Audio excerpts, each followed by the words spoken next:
ਉਹ ਕਹਿੰਦੇ ਜੀ ਸ਼੍ਰੋਮਣੀ ਅਕਾਲੀ ਦਲ ਦੀ ਬਣਤਰ ਹੀ ਤਾਂ ਹੋਈ ਸੀ ਵੀ ਸਿੱਖਾਂ ਦੀ ਹੱਕਾਂ ਦੀ ਰਾਖੀ ਕਰਨ ਵਾਸਤੇ, ਗੁਰਦੁਆਰਿਆਂ ਦੀ ਹੱਕਾਂ ਦੀ ਰਾਖੀ ਕਰਨ ਵਾਸਤੇ, ਰਹਿਤ ਮਰਿਆਦਾ ਨੂੰ ਕਾਇਮ ਕਰਨ ਵਾਸਤੇ। ਹੋਇਆ ਕੀ ਹੈ, ਉਸੇ ਅਕਾਲੀ ਦਲ ਦਾ ਸ਼੍ਰੋਮਣੀ ਕਮੇਟੀ ਦਾ ਪ੍ਰਧਾਨ ਹਰਜਿੰਦਰ ਸਿੰਘ ਧਾਮੀ ਆਪਣੇ ਮੈਂਬਰਾਂ ਸਮੇਤ ਇਹਦੇ 29ਵੇਂ ਨੰਬਰ 'ਤੇ ਦਸਖਤ ਹੈ ਗਏ। ਇਹ ਪੁਲਿਸ ਨੂੰ ਕਾਲ ਕਰ ਰਿਹਾ ਵੀ ਤੁਸੀਂ ਆਓ ਔਰ ਇੱਥੇ ਦਖਲ ਦੇ ਕੇ ਸਾਨੂੰ ਸਾਡੇ ਅਹੁਦਿਆਂ 'ਤੇ ਬਿਠਾਓ। ਗੱਲ ਸਿਰਫ ਇਤਨੀ ਕੁਛ ਹੈ ਭਾਈ, ਚੋਣ ਪ੍ਰਕਿਰਿਆ ਸ਼ੁਰੂ ਹੋ ਚੁੱਕੀ ਹੈ। ਚੋਣ ਪ੍ਰਕਿਰਿਆ ਸ਼ੁਰੂ ਹੁੰਦਿਆਂ ਹੀ ਪ੍ਰੋ ਟਾਈਮ ਚੇਅਰਮੈਨ ਡਿਕਲੇਅਰ ਕਰਦਾ ਹੈ ਮੈਂ ਇਹ ਚੋਣ ਜਿਹੜੀ ਹੈ ਰੇਜ਼ ਆਫ ਹੈਂਡਸ ਕਰਾਂਗਾ, ਓਪਨ ਕਰਾਂਗਾ। ਅਸੀਂ ਉਹਨੂੰ ਕਿਹਾ ਵੀ this is against constitution. Constitution 'ਚ ਲਿਖਿਆ ਹੋਇਆ ਹੈ by secret ballot. Director intervene ਕਰਦਾ ਹੈ ਅਤੇ ਉਹ ਮੰਨਦਾ, ਕਹਿੰਦਾ ਜੀ ਸੀਕ੍ਰੇਟ ਬੈਲਟ ਹੋਏਗੀ, ਆਪ ਹੀ ਅਨਾਊਂਸ ਕਰਦਾ ਹੈ।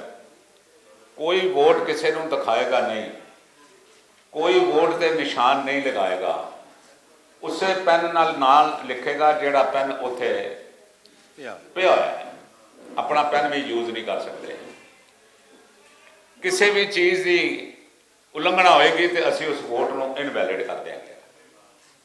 ਪਹਿਲੀ ਵੋਟ ਪੈਂਦੀ ਹੈ, ਠੀਕ ਪੈ ਜਾਂਦੀ ਹੈ, ਦੂਸਰੀ ਵੋਟ 'ਤੇ ਹੀ ਉਹ ਜਿਹੜਾ ਸ਼ਖਸ ਹੈਗਾ ਉਹ ਡਿਫੈਕਟ ਕਰਕੇ ਗਿਆ ਸੀ ਔਰ ਅਸੀਂ ਸਮਝਦੇ ਹਾਂ ਔਰ ਸਾਡੀ ਜਾਣਕਾਰੀ ਜੋ ਮੁਤਾਬਕ ਹੈਗੀ ਵੀ ਅੱਧੇ ਕੁ ਉਸਨੇ ਲਏ ਹੋਏ ਸਨ। ਉਹਨੇ ਵੋਟ ਉਹਨਾਂ ਨੂੰ ਦਿਖਾ ਦਿੱਤੀ, ਜੀ ਇਹ ਦੇਖੋ ਜੀ ਮੈਂ ਵੋਟ ਪਾ ਦਿੱਤੀ ਹੈ।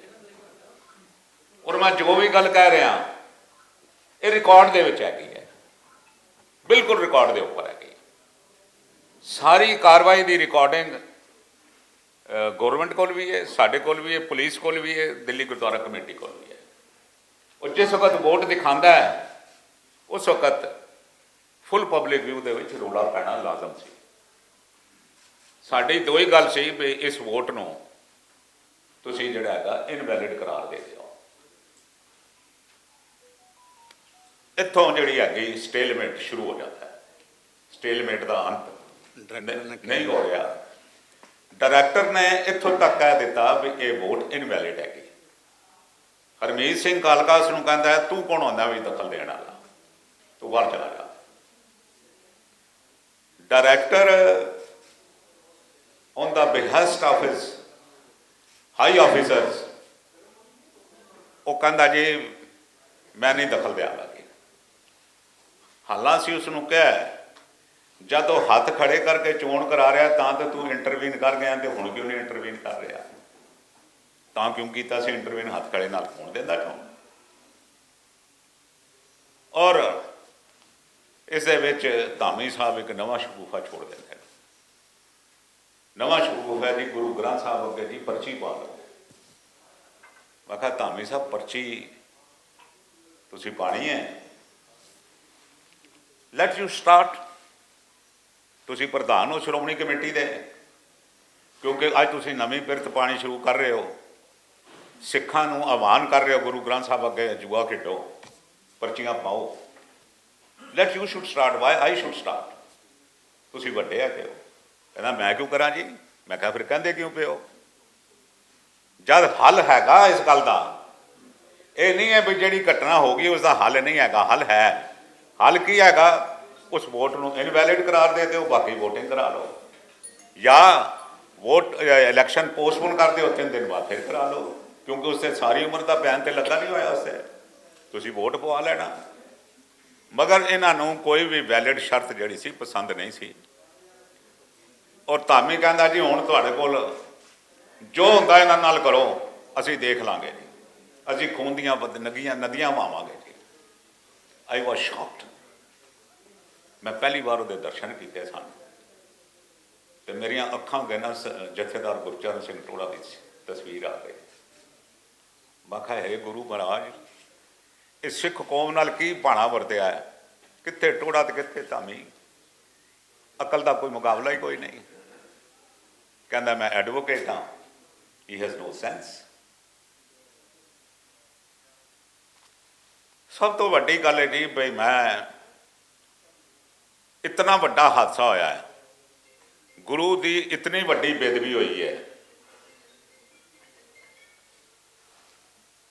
ਜਿਹੜੇ ਉਹਨਾਂ ਦੇ ਮੈਂਬਰ ਸਨ। ਮੇਰੇ ਕੋਲ ਇੱਕ ਪ੍ਰੈਸ ਵਾਲੇ ਨੇ ਕੱਲ੍ਹ ਪੁੱਛਿਆ ਸੀ ਬਈ ਉੱਥੇ ਕੋਈ ਮੰਦਾ ਚੰਗਾ ਬੋਲਿਆ। ਮੈਂ ਕਿਹਾ ਮੰਦਾ ਚੰਗਾ ਨਹੀਂ, ਮੈਂ ਉਹਨਾਂ ਦੇ ਨਾਮ ਨਹੀਂ ਲੈਣੇ ਮੈਂਬਰਾਂ ਦੇ। ਉਹਨਾਂ ਮੈਂਬਰਾਂ ਵੱਲੋਂ ਨੰਗੀਆਂ ਮਾਂ ਭੈਣਾਂ ਦੀਆਂ ਗਾਲਾਂ ਕੱਢੀਆਂ ਗਈਆਂ। ਇਹ ਗੁਰੂ ਘਰ ਦੀ ਅਤਿਅੰਤ ਬੇਦਬੀ ਹੋਈ ਹੈ, ਔਰ ਸਾਡਾ ਭਵਿੱਖ ਜਿਹੜਾ ਹੈ, ਸਾਡੀ ਬਾਕੀ ਦੀ ਜ਼ਿੰਦਗੀ ਜੋ ਕੁਝ ਅਸੀਂ ਦੇਖਿਆ ਹੈ, ਉਹ ਅਫਸੋਸ ਦੇ ਵਿੱਚ ਬੀਤੇਗੀ ਕਿ ਇਹ ਕੁਝ ਸਾਨੂੰ ਦੇਖਣ ਨੂੰ ਮਿਲਿਆ ਹੈ ਇਹਨਾਂ ਵੱਲੋਂ। ਔਰ ਅਫਸੋਸ ਦੀ ਗੱਲ ਹੈ, ਇਤਨਾ ਵੱਡਾ ਕਾਂਡ ਹੋਣ ਤੋਂ ਬਾਅਦ ਜਿਹੜੀ ਸਿੱਖਾਂ ਦੀ ਰਹਿਨੁਮਾਈ ਕਰਦੀ ਵੀ ਇਹ ਪਾਰਟੀ, ਸਿੱਖਾਂ ਕੋਲੋਂ ਵੋਟਾਂ ਮੰਗਦੀ ਵੀ ਇਹ ਪਾਰਟੀ, ਸਿੱਖਾਂ ਦੇ ਸਾਰੇ ਰਾਜ ਕਰਨ ਦੇ ਸੁਪਨੇ ਲੈ ਰਹੀ ਹੈ ਪਾਰਟੀ, ਉਹਦਾ ਪ੍ਰਧਾਨ ਇੱਕ ਅਫਸੋਸ ਦਾ ਲਫ਼ਜ਼ ਜਿਹੜਾ ਹੈ ਉਹ ਨਹੀਂ ਆਪਣੇ ਮੂੰਹ ਚੋਂ ਕਹਿੰਦਾ। ਪ੍ਰਧਾਨ ਤੇ ਛੋੜ ਦਿਓ, ਅਕਾਲ ਤਖਤ ਦਾ ਜਥੇਦਾਰ ਇੱਕ ਅਫਸੋਸ ਦਾ ਲਫ਼ਜ਼, ਇੱਕ ਅਫਸੋਸ ਦਾ ਸੁਨੇਹਾ ਸਾਨੂੰ ਨਹੀਂ ਦੇ ਰਿਹਾ। ਬਾਦਲਾਂ ਨੇ ਅਕਾਲ ਤਖਤ ਨੂੰ ਵੀ ਬੰਧਕ ਬਣਾ ਕੇ ਰੱਖਿਆ ਹੋਇਆ ਹੈ। ਅਕਾਲ ਤਖਤ ਦੇ ਜਥੇਦਾਰ ਨੂੰ ਇੱਕ ਬੰਧਕ ਮਜ਼ਦੂਰ ਤੋਂ ਉੱਪਰ ਨਹੀਂ ਸਮਝਦੇ, ਉਹਨੂੰ ਅਲਾਉ ਨਹੀਂ ਕਰਦੇ। ਔਰ ਇਹਨਾਂ ਨੇ ਅਕਾਲ ਤਖਤ ਦੇ ਜਥੇਦਾਰ ਨੂੰ ਇਲੈਕਸ਼ਨ ਵਿੱਚ ਪਾਰਟਿਸਿਪੇਟ ਕਰਨ ਤੋਂ ਵੀ ਮਨਾ ਕੀਤਾ ਹੈ। ਕਿਉਂ ਮਨਾ ਕੀਤਾ? ਕਿਉਂਕਿ ਉਹਨਾਂ ਦੇ ਪ੍ਰੋਗਰਾਮ ਸਨ ਬਸ ਇਹ ਹੁੱਲੜਬਾਜ਼ੀ ਕਰਨੀ ਹੈ। This was the first time in the history of Delhi gurdwara committee ਬਈ ਜਿਹੜੀ ਪਲੇਠੀ ਚੋਣ ਹੋਈ ਹੈ ਗੁਰਦੁਆਰਾ ਕਮੇਟੀ ਦੀ, ਉਸ ਵਿੱਚ ਜਥੇਦਾਰ ਨੇ ਪਾਰਟਿਸਿਪੇਟ ਨਹੀਂ ਕੀਤਾ।